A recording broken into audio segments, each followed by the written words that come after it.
time or funding or the equipment to make the kind of video like this. But Christmas has been very good to me, and so I've decided now is the time to actually begin making these videos. If you don't know me, I am a huge geek for film and fandoms of all type of cultures, and I am also a study of psychology. In fact, I'm going to be a counselor. I'm getting my master's degree.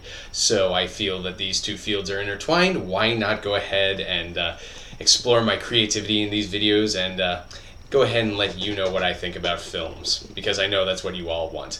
I'm toying with my new name called the CinemaShrink. Let me know if you think that is appropriate or completely lame. I will accept either answer. So now, you might be noticing my shirt here is Batman. This was also generously provided by my wife this Christmas. Thank you very much, wife of mine. So now that you know a little bit about me, is that I love comic books and I love comic book movies. So therefore, let's do the top 10 comic book films according to the CinemaShrink. So let's start off with number 10, Superman 2, the old Christopher Reeve movies for you young people out there. Christopher Reeve was the real Superman before Henry Cavill and before what's-his-face from Superman Returns. He wasn't very memorable. Now then, Christopher Reeve was memorable, and Superman 2 is memorable. Even though there was a bunch of 80s cheese, I remember watching this film when I grew up. In fact, I saw it before I saw the original Superman. Maybe that's what's influencing my love of it.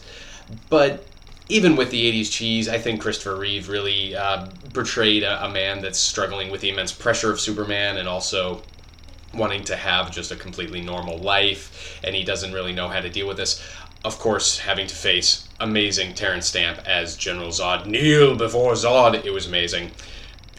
What are you going to do? Many 80s cheese films were. So then let's go to number 9, which is Spider-Man 2, the Sam Raimi's. Andrew Garfield's really popular now. I don't really know why, to be honest. I guess it's a... I don't know. I don't know why, skinny, nerdy-looking white guys are the thing right now. But they are. So, I always preferred Tobey Maguire, and I always preferred Sam Raimi's Spider-Man. I saw the trailer for Spider-Man 2, immediately went out and bought a copy of Spider-Man 1. I never watched any kind of Spider-Man. It wasn't my thing. But I saw the trailer for Spider-Man 2, said, I need to see this. Went out and bought a copy of Spider-Man 1, watched it, was like, okay, whatever. Went to see Spider-Man 2 in the theaters, loved it, loved Alfred Molina.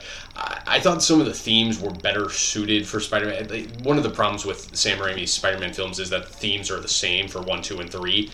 But in the first one, I felt that the themes weren't really suited with Willem Dafoe sort of chewing the scenery.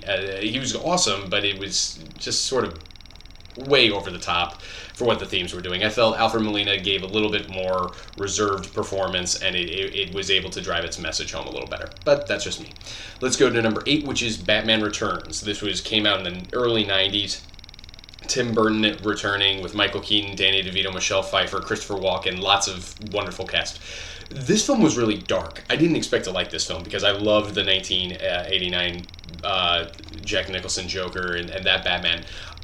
This film almost unsettled me.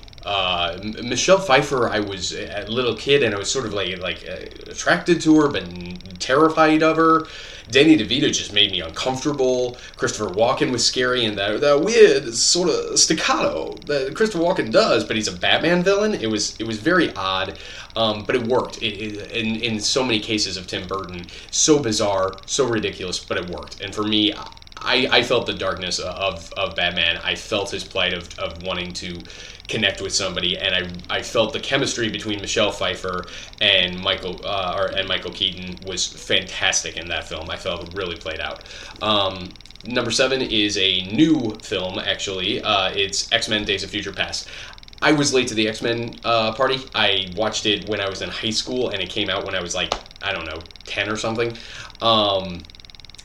I really loved it, and then it just kind of went into insane mode. It had no continuity. It made no sense. It wasn't working.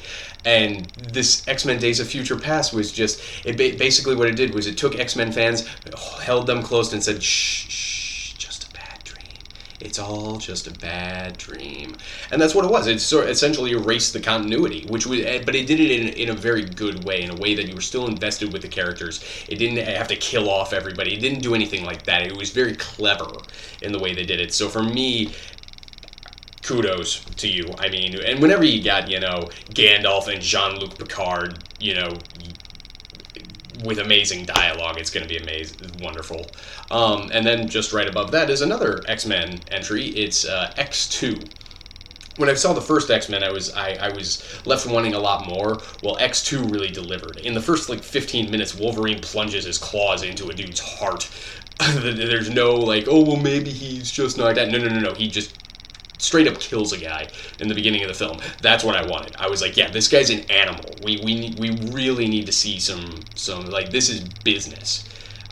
None of this oh, they want to kill mutants, but we want to get the PG-13 rating. Yeah, make a film, go balls to the wall. Come on now. I mean, really show these government guys for who they are and wanting to hunt down these mutants and kill them. And Wolverine's, in a way, showing the reason why you should keep an eye on them, because he's very dangerous, but at the same time, he's kind of pinned back against the corner. For whatever reason, this film was just, for me, it really just stuck out there as that's how you do a superhero movie. That's what I remember when the end credits rolled. It set up the Phoenix Saga that the third totally botched. I could go into it, but we're going to move on. Number 5, another new film, Guardians of the Galaxy. Going to do a real quick review of this. Star Trek and Star Wars combined, you get Guardians of the Galaxy. You throw in an amazing soundtrack. You throw in weird things that you never thought would work, like a talking raccoon voiced by Bradley Cooper, and a tree that only says, "I am Groot," voiced by Vin Diesel. It's the makings of a total disaster, and it's an amazing, amazing, amazing film. One of my favorite films of this year, 2014. So, I mean, what else can you say? We're moving on. Number 4, 1980s Batman, 1989 Batman. Looking back, I don't know how Jack Nicholson worked as the Joker, but boy did he. Wow, he really did, and it's so much fun to look back, because Michael Keaton was always sort of Batman for me, but when you look back, he was real controversial casting, very controversial, too short, he wasn't a good actor, all these different things.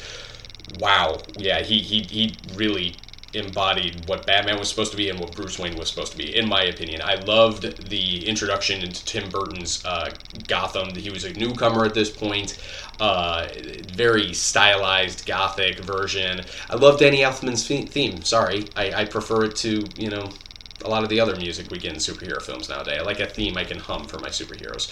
Number 3 is another controversial one, probably, Man of Steel. I unabashedly love this film. I don't care about the negative reaction you might give me. I love this film. For some people, it just didn't work. For some people, they just saw, where I saw poetic lines, other people saw pandering, or just that the movies was just up its own ass. For me, that's not what I saw. For me, I saw genuine storytelling. I saw amazing performance with Henry Cavill, and not an amazing performance. Good acting doesn't just have to be yelling or transforming your looks. A lot of it can be intrinsic. That's a lot harder to do. When they say, no, don't get into makeup, and don't yell your feelings, show your feelings. I felt he did in a very intrinsic way. I felt he was very true to Superman in that sense.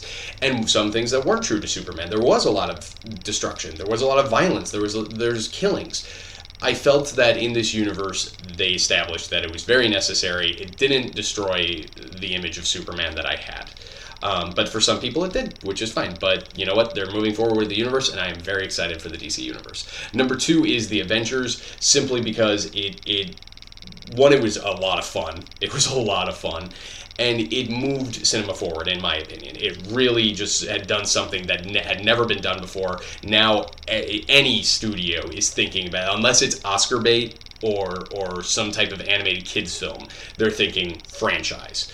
That's because they know they can do it because of what Marvel's done. Number 1 is, of course, The Dark Knight. Not only did I think this film really kind of make that stamp of people go to see movies for directors, not actors anymore. The film is a crime film, which is what Batman films should be in a very true way. It's very hard to do, but you're so amazingly focused on the crime, and then there's Batman in there. There's that healthy dose of Batman. I am one of those guys that, while I really like origin stories, it's not my biggest love in cinema. I don't really love seeing where the guy came from. I like seeing him at his peak. So Batman Begins was like, yeah, it was okay, but I kind of wanted to see a Batman film. The Dark Knight Rises, I got a lot of problems with The Dark Knight Rises, but The Dark Knight for me was him at his peak. It was what Batman was supposed to be. He was that guy that was in the shadows that not too many people really know about. Not too many people have really seen. He's still almost like a rumor.